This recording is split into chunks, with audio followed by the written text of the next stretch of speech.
E aí, gente, tudo bem com vocês? Bem-vindos ao canal da Jéssica. Esse é o Aceleradas e eu vim falar sobre o primeiro dia do GP do Azerbaijão. Mas não somente sobre ele, mas sobre todas as notícias dos últimos dias quanto à Fórmula 1, 2 e 3. Então, fica comigo até o final que eu tenho mais uma enquete para você participar e tem algumas especulações para te contar. Então bora aquecer os motores e começar, simbora! Espero, gente, que o áudio esteja um pouco melhor. Eu vi que vocês comentaram nos vídeos anteriores que estavam com probleminha no áudio, tinha um pouco de eco, mas quero lembrar vocês que eu me mudei, então eu ainda tô ajustando o novo cenário, ajustando o novo estúdio, então eu tô aqui fazendo um teste com o microfone para ver se vai facilitar. Mas como vocês sabem, é tudo um investimento, então eu tô usando aqui o que eu já tinha em casa, porque não sei se vocês sabem, mas esse canal começou com podcast, então eu tenho alguns itens de podcast, e conforme vou caminhando e juntando dinheiro, né, gente, porque as coisas custam caro,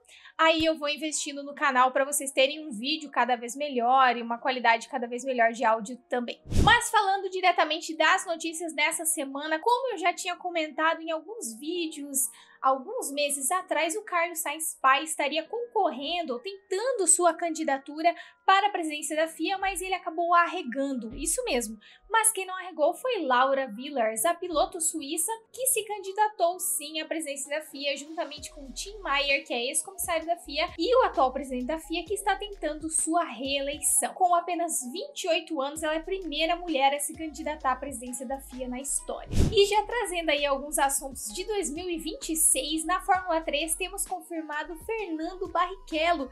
Isso mesmo, o garoto vai estrear na Ice Racing em 2026 na Fórmula 3. E na Fórmula 2 já temos garantido o atual campeão da Fórmula 3, que é Rafael Câmara, que ganhou com antecipação o campeonato da Fórmula 3 e já está garantido pela Ferrari na Fórmula 2 no ano que vem. Rafael Câmara esse que já disse que pretende estar na Fórmula 1 em 2027 para correr com o Bortoleto. No ano que vem, com certeza, será muito bom acompanhar todas as categorias da Fórmula 1, inclusive a Fórmula 1 Academy pode ter uma mulher do Brasil, sim, uma pilota atual campeão da Porsche Cup, Antonella Bassani. Sim, ela está sendo cotada para possivelmente ser uma das pilotos na Fórmula 1 Academy no próximo ano. 2026 realmente promete muito. Agora, quem também foi anunciado para a Fórmula 2 no ano que vem é o Colton Herta, que era piloto da Fórmula Indy, mas vai participar da Fórmula 2 em 2026 e se ele ficar entre os 7 primeiros colocados,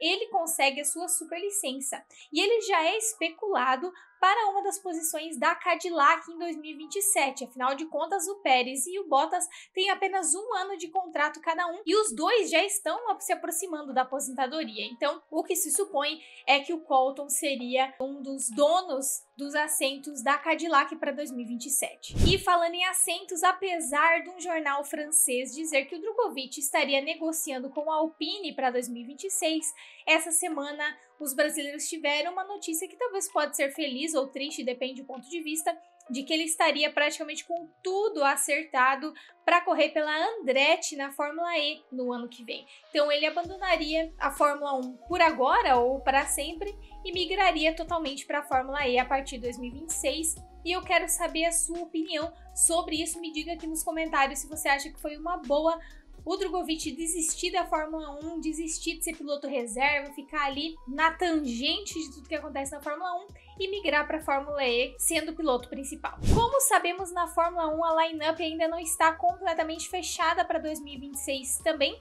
Temos uma vaga restando na Alpine e uma vaga restando na Red Bull e 2 vagas na Red Bull Racing para 2026. E sobre o futuro do Hadjar na Fórmula 1, ele que está sendo cotado aí para o segundo assento da Red Bull, ele disse em entrevista o seguinte: tenho uma ideia, mas não sei. Sinceramente, não ligo para os rumores sobre a Red Bull. Tive 5 dias de folga em casa, tinha outras coisas para fazer além de ficar no Instagram. Ainda restam 9 corridas para provar que sigo fazendo um bom trabalho. Quero pilotar para o melhor time e é só isso que quero. Se for ao lado de Verstappen, vou me adaptar ao carro que tiver. Não preciso me acostumar com nada, só guiar o que estiver comigo. Tá muito confiante, né? Mas a gente sabe que ótimos pilotos passaram pela Red Bull ao lado de Max Verstappen e não tiveram aí muito sucesso. Mas quem também está sendo cotado para essa vaga na Red Bull, talvez não em 2026, mas a partir de 2027, é eles retornarem com o álbum. Isso mesmo. Então, acabaria o contrato dele com a Williams em 2026 e ele estaria livre para talvez negociar com a Red Bull,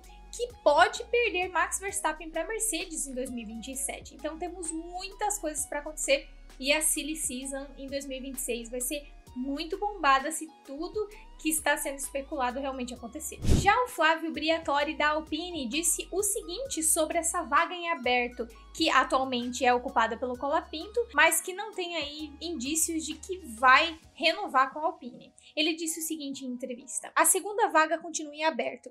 Vamos ver como os nossos jovens pilotos se saem no resto da temporada. Temos Colapinto, Aaron e podemos dar outra chance a Dohan. Jack sofreu muitos acidentes. Franco também foi decepcionante no início. Pensávamos que ele teria um desempenho melhor. Agora ele está ganhando ritmo aos poucos, conhece melhor o carro e se sente mais confortável. Subestimamos a pressão que esses jovens pilotos sofrem. A Alpine é uma equipe de fábrica, a pressão é ainda maior. Ela se multiplica em uma temporada difícil. Os novatos têm mais facilidade em um time pequeno. Veja o caso de Hadjar e Bortoleto. Deu uma alfinetadinha mesmo nas equipes pequenas, Red Bull Racing e Kick Sauber, dizendo que a Alpine é maior do que essas equipes, então que os rookies, que os iniciantes novatos têm mais chances nas equipes pequenas. Eu acho que você está redondamente enganado e que se tanto Hadjar quanto Bortoleto estivessem um carro da Alpine, o resultado seria diferente. Mas eu espero grandemente que nenhum dos dois vá para a Alpine. Eu espero que talvez o Hadjar continue na Red Bull Racing ou vá para a Red Bull. E o Bortoleto está muito bem obrigado na Audi e se sair da Audi que vá para uma equipe muito maior, quem sabe até ser repatriado pela McLaren, por que não em 2027. Lembrando que o Bortoleto foi campeão da Fórmula 3 e da Fórmula 2 com a McLaren. E falando em corrida ainda, Max Verstappen, que quer muito correr no GT3, teve que tirar sua superlicença numa corrida de GT4 nesse último final de semana, além de ter aulas ali com um instrutor. Ele mesmo se submeteu com humildade para passar por todo o processo para conseguir a licença dele para competir na GT3 e já pretende competir no próximo final de semana. Lembrando que na última corrida da GT4 ele largou mal, mas o carro dele tinha menos potência que um carro normal, afinal de contas ele estava ali usando todas as regras necessárias para tirar a sua superlicença e agora nesse final de semana ele já vai estar livre, leve e solto para correr o GT3. E o Helmut Marko disse que ele pode correr, que ele pode ficar bem tranquilo. Mas o Helmut Marko jamais proibiria Max Verstappen de fazer o que ele quisesse, desde que envolva corridas, obviamente. Então, vamos ver onde será o futuro do Max Verstappen, se ele continuará muitos anos ainda na Fórmula 1 ou se ele vai largar tudo e vai correr GT3 como é a vontade dele. Mas o que sabemos através das entrevistas nesse final de semana é que ele ama correr em simulador, online. Se ele estiver correndo, ele vai estar feliz. Falando especificamente sobre o circuito de Baku no Azerbaijão, nós podemos ver que ele tem mais de 6 km de extensão. O primeiro Grand Prix nele foi realizado em 2016. Quem tem o recorde de pista de 1 minuto e 43 segundos 009 é de Charles Leclerc. Em 2019, serão 51 voltas de muita emoção. E quem vem de Monza com 70 e poucas voltas agora vai parecer até pouco. A distância de corrida, como padrão, ultrapassa 300 km, então será 306 quilômetros ao todo. São 3 sessões, grandes retas, várias curvas fechadas, circuito de rua, como provavelmente será o futuro da Fórmula 1, acho que tudo indica. 2 zonas de DRS, um speed trap gigante, muito bom para ultrapassagens. E a gama de pneus escolhida pela Pirelli é a gama de pneus mais macia, C6, C5 e C4 para esse final de semana. E esse final de semana não poderia ter começado diferente, repercutindo o GP de Monza, ainda jornalistas perguntando sobre a mudança de posições da McLaren na última corrida em Monza. E o Piastri respondeu lindamente o seguinte: não há uma resposta certa para essa decisão de trocar as posições. Se tivéssemos feito o contrário, teríamos a outra metade de torcedores dizendo que foi errado e vice-versa.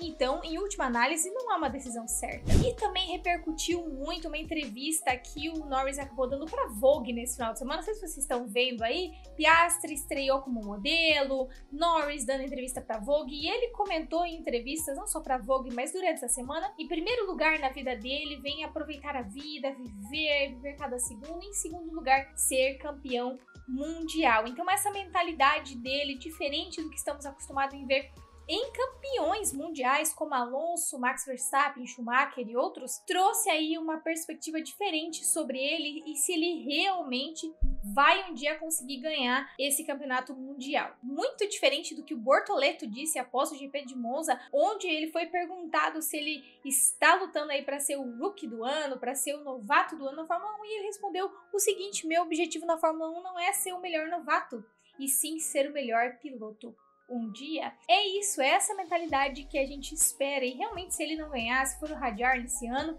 não vai ser por falta de torcida e não vai ser por falta de nas redes sociais estarmos enchendo a paciência da Fórmula 1 dizendo que ele é o rookie do ano, porque é a pessoa mais estável que tá fazendo milagre com o carro da Sauber, um tratorzinho verdinho, muito carinhosamente chamado pelos brasileiros, é o Bortoleto, que começou mal no GP da Austrália e nas últimas corridas tem alcançado bons pontos. Lembrando que no ano passado a Sauber fez apenas 4 pontos durante todo o campeonato e agora ela está ali nas equipes medianas, e no Campeonato Mundial de Construtores ela também está muito bem colocada. Claro que não é só pelo Bortoleto, mas também pela boa atuação do Nico Hülkenberg nesse ano. Vou deixar uma enquete aqui na aba postagens para você me dizer quem merece ser o rookie do ano, quem é o novato do ano na sua opinião. Eu sei que a gente é meio enviesado aí por a gente torcer muito pro Bortoleto, mas tentem olhar o campeonato como um todo até agora e votar em quem você realmente acha que vai ganhar e não em quem você quer que ganhe. Então vota lá que eu trago o resultado do vídeo de segunda-feira repercutindo a corrida. Falando do TL1, ele teve basicamente uma bandeira vermelha que durou mais de 20 minutos por problemas numa zebra, que foi causado ali um pedaço que saiu do carro do Carlos Sainz, e essa bandeira vermelha durou tanto, mas tanto, que eles achavam até que estava tendo algum outro problema que não estava sendo repercutido, anunciado ou filmado. E durante todos esses minutos também estavam tentando entender o que estava acontecendo com o Oscar Piastri, que com apenas faltando 20 minutos para o fim do TL1, então ele estava tendo ali problemas na unidade de potência do motor, e se ele acabar trocando alguma coisa, ele já vai atingir o limite, e qualquer problema que der nas próximas corridas, que tiver que mudar algum componente do carro, ele vai acabar perdendo posições no grid. Então, gente, eu sei e você sabe que ele tem uma grande vantagem do Norris, o Norris e ele tem uma grande vantagem do Verstappen, mas tudo pode acontecer, o campeonato não está fechado, tudo realmente pode acontecer ainda, então fique ligado nesse último terço aí do campeonato, que a gente deve ter muitas surpresas, boas e ruins, depende do ponto de vista. Final do TL1, Norris em primeiro, Piastri em segundo e Leclerc em terceiro, mesmo Piastri com problemas e tendo apenas 20 minutos para treinar, acabou chegando com o segundo melhor tempo no TL1. Já no TL2, a gente viu ali numa câmera posicionada um pouco acima no carro do Norris, que naquela reta principal, o carro dele quicava. A ondulação da pista não está legal, está prejudicando muito o carro. E a gente percebeu que os carros da McLaren não estão tendo um desempenho tão bom quanto poderiam. Lembrando que esse é um circuito de rua e ele tem paredes muito estreitas. Como falaram essa semana muito nas redes sociais, é muito possível que tenha carros batendo, bandeiras vermelhas, desistências. Vai ser uma corrida nervosa e eu espero que não aconteça nada com o Bortoleto. A McLaren, não sei se vocês sabem, mas ela já pode ser campeã de construtores neste final de semana, mas ela depende de muitas coisas. Por exemplo, ela tem que fazer 9 pontos a mais que a Ferrari no placar, ela não pode perder 33 pontos para a Red Bull e ela não pode perder 12 pontos para a Mercedes. Se ela conseguir isso, ela vai ser campeã. Mas realmente não sei se esse é o final de semana da McLaren. Norris, com 30 minutos de treino livre 2, bateu na sua roda traseira esquerda numa parte de muro que é de concreto e teve que levar o carro dele a direção completamente torta para o carro ficar reto, para ele conseguir andar até os boxes. Passaram com certeza a madrugada toda consertando esse carro para ele estar bem para o treino livre 3 e para a classificação de logo mais. De igual forma, depois de alguns minutos, o Piastri também tocou na parede, mas já era uma parede um pouco mais macia numa outra localidade ali que tem a intenção de amortecer o carro, mas mesmo assim estragou bastante. Então a McLaren tá aí tendo alguns problemas nas paredes do Azerbaijão. Será que eles vão ficar em alguma dessas paredes e abrir caminho para a Ferrari finalmente pegar um pódio? Será que o Hamilton finalmente vai tirar essa zica dele na Ferrari, gente? Em homenagem ao que eu espero que a Ferrari faça nesse final de semana, eu já montei aqui, ó, meu novo Lego da Ferrari, já montei e gravei para vocês o passo a passo. Vou lançar durante essa semana aqui no canal. Então, se você ainda não se inscreveu, se inscreva nesse canal, ative o sino das notificações para não perder nada, porque eu vou lançar shorts aqui diferentes. Não sei se vocês perceberam, mas tem uma coleção de mini Legos aqui atrás também. Eu vou lançar também essa semana os shorts explicando como eu consegui a coleção completa deles. E claro, não esquece de encaminhar esse vídeo para outras pessoas que também gostam de Fórmula 1 e convidá-las a fazerem parte dos acelerados deste canal para eu bater minha meta de 1000 inscritos até o Natal. Posso contar com a sua ajuda? Não esquece o like. O que você estava fazendo? Já ia passar mais pra frente? Já ia postar 10 segundos pra frente? Não. Bota teu like aí. Não esquece do teu like. É muito importante para esse vídeo ir cada vez mais longe. Final do treino livre 2 foi primeiro lugar Hamilton, segundo Leclerc e terceiro Russell. Sim, esse final de semana promete, gente. Será que a Ferrari vem pro pódio? Eu queria muito que o Hamilton tirasse essa zica dele. Lembrando que o Leclerc pegou pole nos últimos 4 anos nessa pista. Sim, inclusive foi pole na sprint que teve em 2023. Então ele tem 5 pole positions nos últimos 4 anos nessa pista. Esperamos muito de Charles Leclerc e da Ferrari. Para encerrar o vídeo, não posso deixar de trazer as especulações que têm acontecido depois do GP de Monza, né? Algumas declarações do Toto referente ao desapontamento dele com o Kimi Antonelli. Todos sabemos que talvez tenha sido muito precoce ele ter vindo para a Fórmula 1. E o Antonelli, sendo perguntado, questionado sobre essas declarações do Toto, ele disse o seguinte em entrevista: em Monza, o motivo pelo qual ele, o Wolff, achou a corrida decepcionante, e eu concordo, foi porque eu cometi muitos erros, principalmente com os pneus duros. Acabei tendo dificuldade para encontrar o ritmo, testei coisas diferentes, mas eu acabei errando algumas vezes. É claro que ele não quer que isso se repita, porque perdi muito tempo na corrida. A conversa foi bem clara, ele só quer que eu tenha um fim de semana limpo para retomar o embalo que tive, por exemplo, nas 7 primeiras corridas da temporada. A vaga dele pode ser mantida, mas ele pode acabar indo para a Alpine, porque a Mercedes fornece motores para a Alpine. Então ainda não se sabe se o Kimi Antonelli permanecerá no assento da Mercedes ou se ele vai para o assento da Alpine. Se eles tentarem ele novamente em 2026, não garante que em 2027 ele vai permanecer no assento. Assim como George Russell, que estará na Mercedes em 2026, mas não é nada garantido que permaneça no assento. Da mesma forma, Tsunoda, que pelo contrário do Kimi, não tem um contrato de renovação com a Red Bull, pode sim ficar fora da Fórmula 1 no ano que vem. A Honda, que é fornecedora de motores japonesa e poderia exigir que um japonês fosse piloto, ele fornece apenas para o time da Aston Martin, que tem o Nepo Baby lindo, o Stroll, que ocupa, enquanto ele quiser, aquela cadeira na Aston Martin, e a outra cadeira é de Fernando Alonso, que ainda não vai se aposentar. Então ele está sendo muito pressionado, assim como o Kimi Antonelli, de ter bons resultados para manter o seu assento para o próximo ano. É isso que eu digo, gente, a Silly Season ainda promete. Quais as suas expectativas para a classificação de logo mais? Eu espero você para o vídeo, obviamente, falando do TL3 e da classificação amanhã. E quero te pedir novamente para não esquecer de deixar aquele like maravilhoso para me ajudar aqui no canal. Obrigado por você que esteve até aqui e eu te vejo logo mais no próximo vídeo. Um beijo. Tchau!